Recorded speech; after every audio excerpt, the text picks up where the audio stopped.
Hi. So this week we are starting to actually cut into the fabric of the wishing dress, which is very exciting. But this week we are starting with the sleeves, which is quite fun actually. Sleeves are quite easy to cut. My video file got corrupted for cutting the actual sleeves, so I just have this part of me cutting the strip for the box pleated ruffle. So for this ruffle, I cut it to be about 72 centimeters long, and then I think it's about 4, maybe 5 centimeters wide. Unfortunately, the fabric I was using was the fat quarters that I'd shown you, so they're only about 48 centimeters long and wide, so I had to cut the ruffle into 2 pieces and then stitch it together. As you see on here, you've got me measuring this and then like drawing lines and cutting it and then pinning it together. So that's that. It went okay, I think. But yeah, basically that's what I did. I just cut some strips. I cut 2 of those, one for each arm. I tried to leave enough seam allowance for a hem and to stitch it onto the end of the sleeve. I hope I left enough. I'm not 100% sure I did, but yeah, because the fabric isn't necessarily directional, I didn't need to worry about pattern matching. So it looks alright to me. And my plan was just I can cover the seams with the box pleats. So that's the plan, to cover the seams with the box pleats. So that's that. Yeah, so pretty much just cut those and that was it.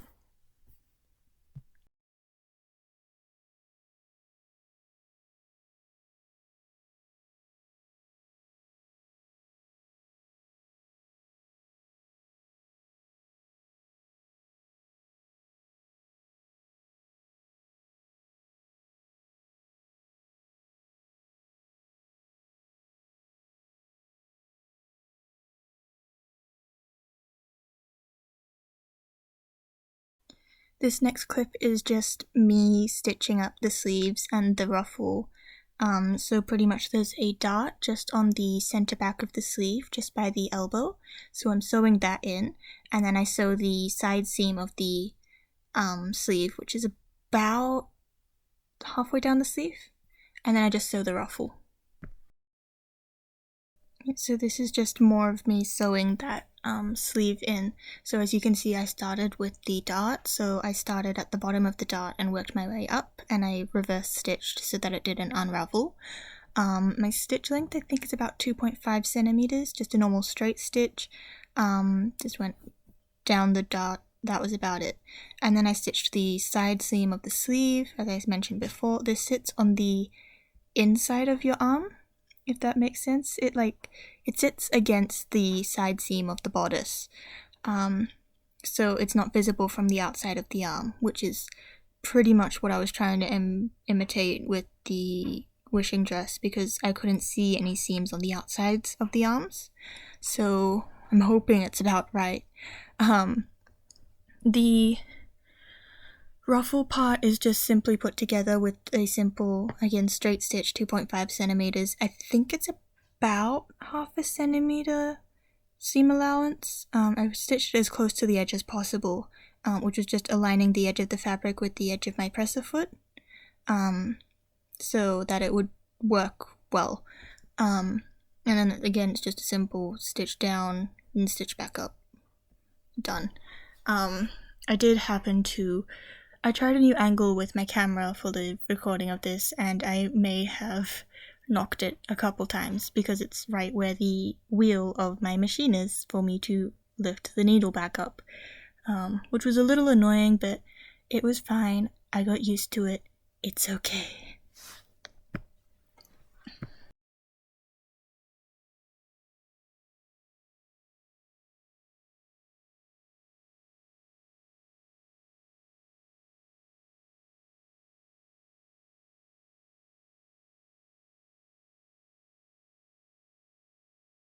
I'm just checking in here. I don't vlog. Vlogging is weird. I'm checking in here to just let you know I have completed the sleeves.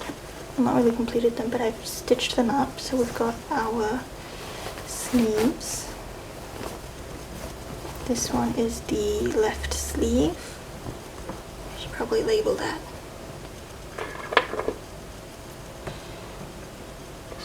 Put a nice L. So we've got our left sleeve, which means this one will be the right sleeve.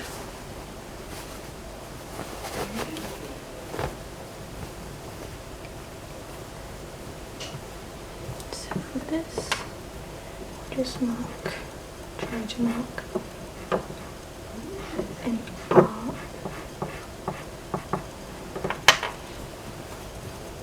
It'll probably rub off, but who knows. And I've got my strips to box pleat down to put on the edge of the sleeves. I'm gonna go press these now. This one's just a really quick little stitching of the velvet cuffs. I interfaced with one side of them and then just stitched around the outside, turned it over, and then top stitched it. My camera died during recording this, so this is all you're getting. Okay, so these are the box pleated sleeve edges. They go on the end of the sleeve. They're like cuffs, basically. So what I did was just do box pleats about 1 centimeter apart. They're 2 centimeters in width, but each pleat bit is about 1 centimeter, roughly. Yeah, so if you want to know how to make these, I will maybe record a little tutorial with the spare fabric. I'm just going to go press all of these now because, yeah, it's not going to keep its shape. I'll press all these, and then tomorrow I will talk to you about the steps to assembling this whole sleeve. And here's me just attaching the velvet cuff to the end of the sleeve. It's just with a basic straight stitch just along the edge of the cuff. I used the stitch type where it's like aligned more to the left, so there was a little bit more seam allowance. Same amount of seam stitch length and all that. Basically it was just I pinned the middle, I lined up the middle of the cuff with the middle of the sleeve or the center back of the sleeve and then worked my way around. As you see at the end, the sleeves are a bit wider than the cuffs. That is fine with me because technically they are kind of like that with the actual wishing dress, so it's fine, and it can always just be covered if I just keep my arms bent, so it's okay. I think it's okay. I think it's fine. So those are just basically like that. The bit of sleeve that didn't get put in with the cuff will just be folded over and stitched down, much like the rest of the sleeve, so it should be fine.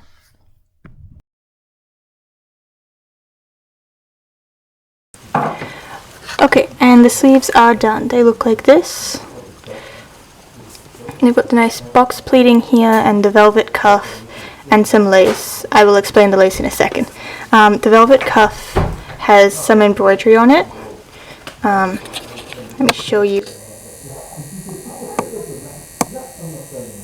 Okay, these pictures aren't very good, but they've got some embroidery on them. But I'll put the details on after I finish the entire dress, so they're all cohesive. This lace strip I ended up putting on because my ruffle was too short and it wouldn't be seen under the velvet cuff, so I put this ribbon in, which is basically just this ribbon and this ribbon laid on top of this ribbon and stitched together so that they can look similar to this ruffle trim here. Yes, so got the sleeves. They finish at my elbow or just past my elbow, all nice and done, ready to be put in to the dress when I finish the bodice. I want to show you how I made the ruffle, so I'll zoom you in. So what I did to make this box pleated ruffle is I took my ruler and I measured it at 1 centimeter increments. I'll take this paper away so it'll poke holes in the paper. So I took this and I found 1 centimeter mark, and I stuck a pin in it.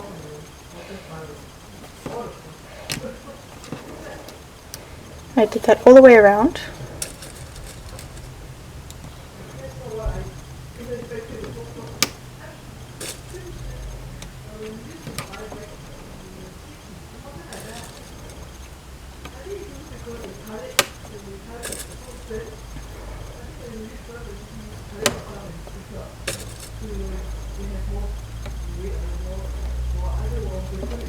Okay, so here's our box pleated strip, well, strip that will be box pleated. And what we're going to do is we're going to take, this will be our middle spot. So we're going to go 2 pins to the right, take that pin and make it meet the middle spot.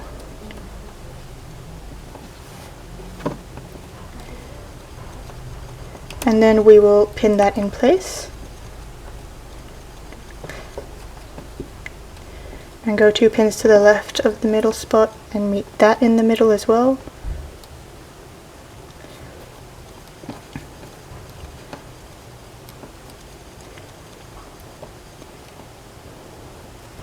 Pin that in place.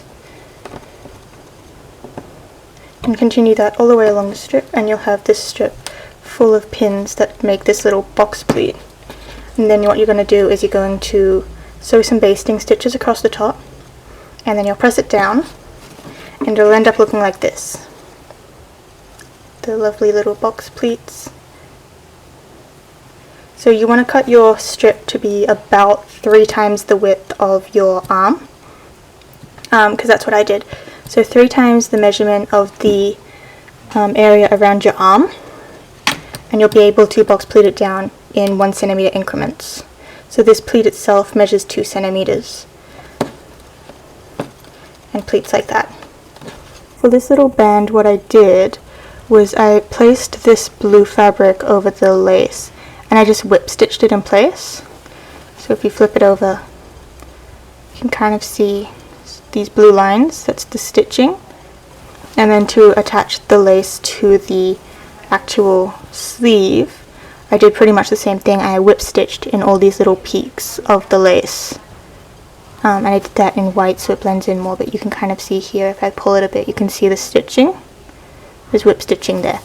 Yeah, for the inside of the cuff itself, I thought it would be better if I made it finished. So this side has been... So this side is the one I did after I stitched the lace in. So what I ended up doing was I blanket stitched along the hem and then just folded it down and whip stitched it in place. And then for this velvet section, I rolled it over the raw edge of the sleeve and the velvet, and then just felled it in place really tightly with some really small felling stitches. On this other sleeve, I did pretty much the same thing, but I actually felled this one's seam allowance down first. So it's a little different. And the lace is just stitched to the bottom of that seam allowance there, so you've got some freestanding part here.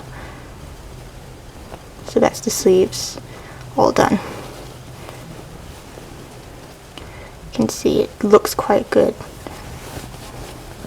It sits quite well and things. I'm actually considering putting some more lace on it. I've got some of this lace. Looks like this. It's like an edge lace. I'm thinking I want to put it over top of the velvet. Like that, and then maybe have another band of this blue lace on the top. Don't know, might look good. Just to replicate in my references this sleeve, how it's got that bit of lace on the top. So maybe I can do that. Still not 100% sure, that might be something I'll do later.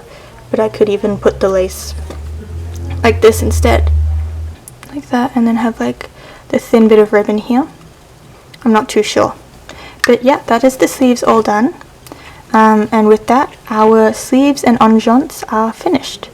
If you wanted to see the enjambs finished, I did make a post about it on Ko-fi, and there's a video that is specifically for my Ko-fi supporters, so you can go look on my Ko-fi to see the enjambs and how I made them. But with the finishing of the sleeve, our next project will be the skirt, which is going to differ quite a lot from the actual wishing dress skirt because I do not have enough fabric to make the entire skirt, so I'm just going to make a simple circle skirt. So that'll be fun, really quick and easy project to make. So yeah, hope you enjoyed this video, and I will see you next week. Bye. Wait, Becky? Yeah? Can you come and check if I'm in frame and not like super blown up and insane looking? Huh? Can you come see if I'm in frame?